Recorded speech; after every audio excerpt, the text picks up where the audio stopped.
Captain, look on the horizon, she be there. What is it? It's... Is it tickets to the SpongeBob movie? No! It's better! Sea of Thieves for PlayStation 3! Finally, new pirates at last! SpongeBob SquarePants. If nautical nonsense be something you read, SpongeBob SquarePants. And drop on the deck and flop like a fish. Sea of Thieves. What is Sea of Thieves, you might be asking? Well, it's an open world, multiplayer, PvP, PvE, action, adventure, sandbox pirate game.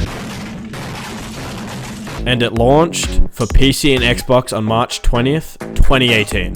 And its launch, it was mid at best. Sea of Thieves, another in the long list of games with a great concept and a fucking horrible execution. Fortunately, what kills the whole thing is that it is literally an empty shell! And that makes it frustrating that its core gameplay loop is so repetitive and its progression is so stagnant. You know why? Because there's not much to fucking look at and talk about with Sea of Thieves. That's the problem. Okay. The gameplay was bare bones. So what happened next? Updates. They started updating the game, like any other game. What did they add? They added megalodons, doubloons, skeleton ships, a map expansion that no one goes to because it's the worst part of the map. They added krakens, and they added Tall Tales being a story mode, and they added a new PvP only mode, which is no longer in the game. They added some more Tall Tales.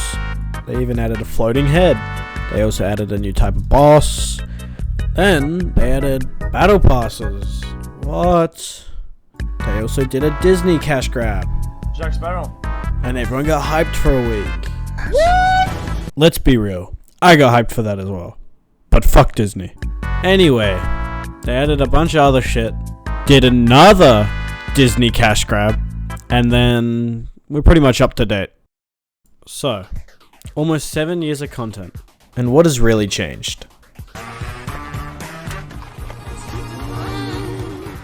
The real major changes to Sea of Thieves that have come through these updates have been Tall Tales, new weapons, and Hourglass.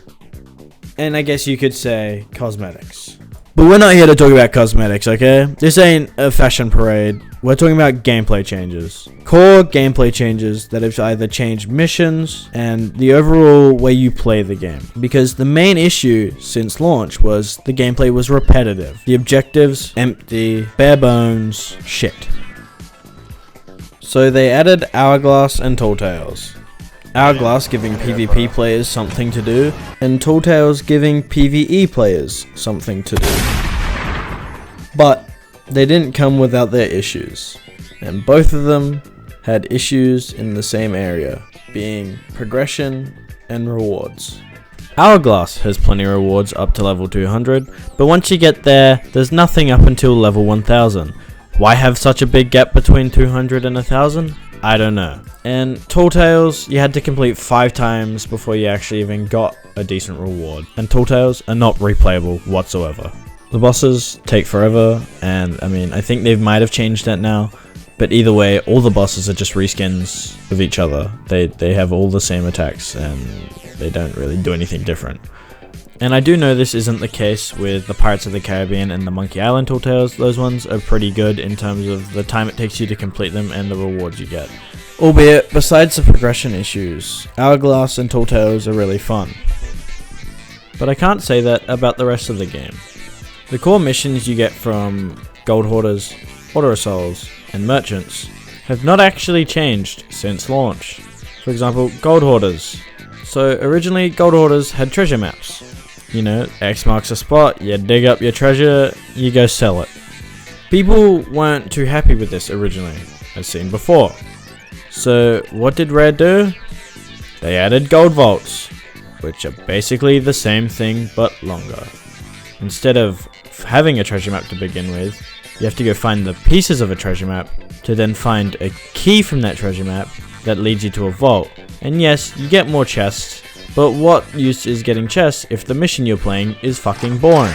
Just because something's long and takes you a while to do it doesn't mean it's good content.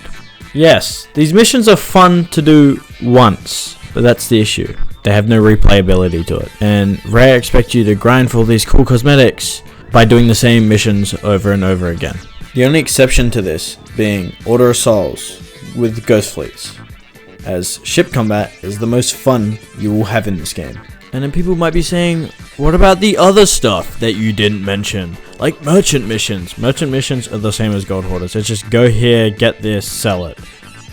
Order of Souls is the only exception here, right? And then people might say, what about world events? World events are just a mixture of everything in one.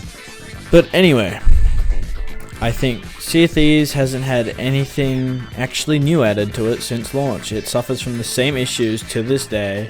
Still, the best part of this game that everyone likes is player interactions. Look at the most popular Sea of Thieves content. It's usually people fighting other players. This game needs to give players a reason to play it. Honestly, grinding to kill 1,000 skeletons for a new fucking dagger skin, that's not enough, alright? Like Tall Tales and shit, that's awesome.